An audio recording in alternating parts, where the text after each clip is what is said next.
Assalamualaikum warahmatullahi wabarakatuh. Xian H6 Hong 6 series pembom yang dikembangkan dari Tu-16X Soviet. Cerita tentang semangat kemandirian dan reverse engineering Cina. Spesifikasinya, awak pesawatnya 4 orang, panjang badannya 34,8 meter, rentang sayapnya 33 meter, tingginya 10,36 meter. Mesinnya menggunakan 2 unit turbojet atau turbofan RD3 atau AM3 buatan Rusia.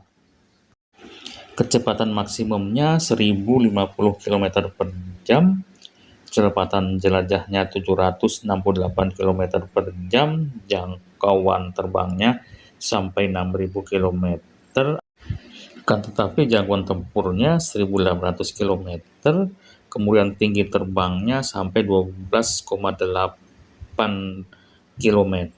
Senjataan internal untuk melindungi diri, ada 7 meriam cepat 23 mm yang dipasang di ekor, di depan, dan di menara bagian atas.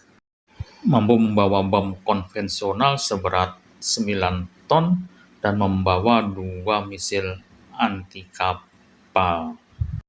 Bom ini aslinya adalah Tu-16 Badger dan mulai diproduksi oleh Uni Soviet tahun 1958, kemudian dibeli lisensi oleh Cina dan mereka membuatnya dalam jumlah yang besar. Kemudian Tu-16 ini diberi nama H6 oleh Cina. Kemudian Cina mulai mengembangkan H6 ini dengan teknologi lokal. Mesinnya yang pada awalnya tahun 1959 masih menggunakan mesin buatan Uni Soviet, AM3 RD3 yang merupakan salah satu mesin jet termaju pada saat itu. Seperti biasa, Cina tidak ragu-ragu untuk melakukan pencontekan pada mesin RD3 AM3 buatan Uni Soviet tersebut dengan menggunakan engineering lokal.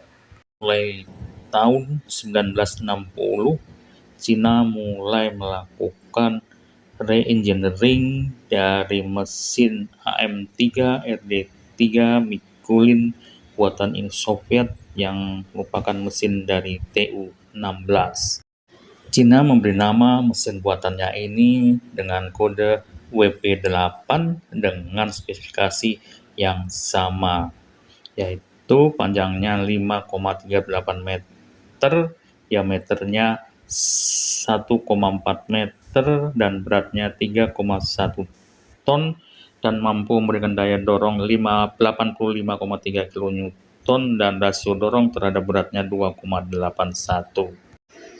WP8 mulai diproduksi tahun 1974 dengan TBO time between overhaul-nya masih 300 jam, kemudian pada tahun 1983 bisa meningkat menjadi 800 jam.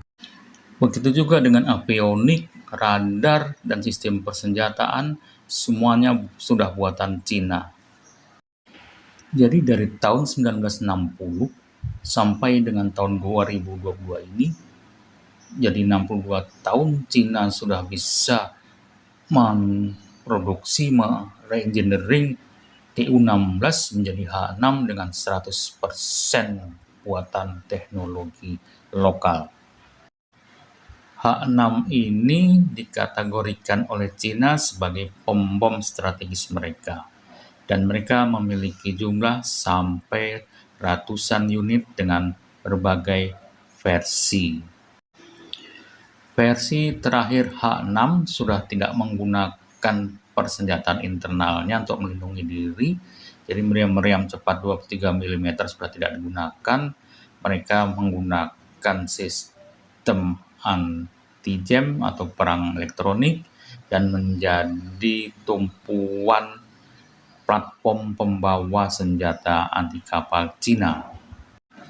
H-6 pembom satelit Cina ini bisa membawa bom konvensional ataupun bom nuklir. Jika membawa bom konvensional bisa membawa sampai sebanyak 9 ton, atau ada versi yang lebih maju lagi bisa sampai 12 ton. Atau ada juga versi yang bisa membawa sampai 6 cruise missile anti kapal. Sudah tentu di peralatan dalam pesawat mereka dilengkapi dengan peralatan perang elektronik. Bahkan di dalam salah satu versi H-6 mampu membawa sebuah rudal balistik anti kapal DF-15, dan itu merupakan satu-satunya pesawat yang mampu membawa rudal anti pesawat sebesar itu. Dalam perang modern, konsep pesawat tempur atau pembom sebesar ini sebetulnya menjadi pertanyaan keefektifannya. Bagaimana dia bisa menghindar dari serangan roket anti pesawat yang sudah bisa diluncurkan dari jarak 200 atau 300 km. Kecepatan pesawat pembom H-6 ini masih kecepatan subsonik, masih 1050 km per jam. Ini adalah gambaran bagaimana reverse engineering Cina mampu membuat suatu produk dengan meniru dan kemudian mengembangkannya dalam waktu yang panjang. Kemampuan reverse engineering mereka ini sudah begitu maju sehingga hampir semua produk militer sudah bisa dicipta dan dikembangkan disesuaikan dengan kemampuan lokal. Seperti contoh, Sukhoi 27 dikembangkan dengan kemampuan lokal mereka menjadi J-11. Kemudian kapal Indo buatan Rusia yang terbengkalai sekarang sudah bisa menjadi kapal Indo Liaoning yang sudah aktif, dan kemudian mengembangkan 2 kapal Indo lanjutannya. Mari kita contoh kemampuan reverse engineering mereka. Jangan sungkan-sungkan untuk mencontoh, menciplak, dan kemudian mengembangkan produk menjadi produk yang memiliki kemampuan lokal. Demikian ulasan kami. Terima kasih sudah menonton. Wassalamualaikum warahmatullahi wabarakatuh.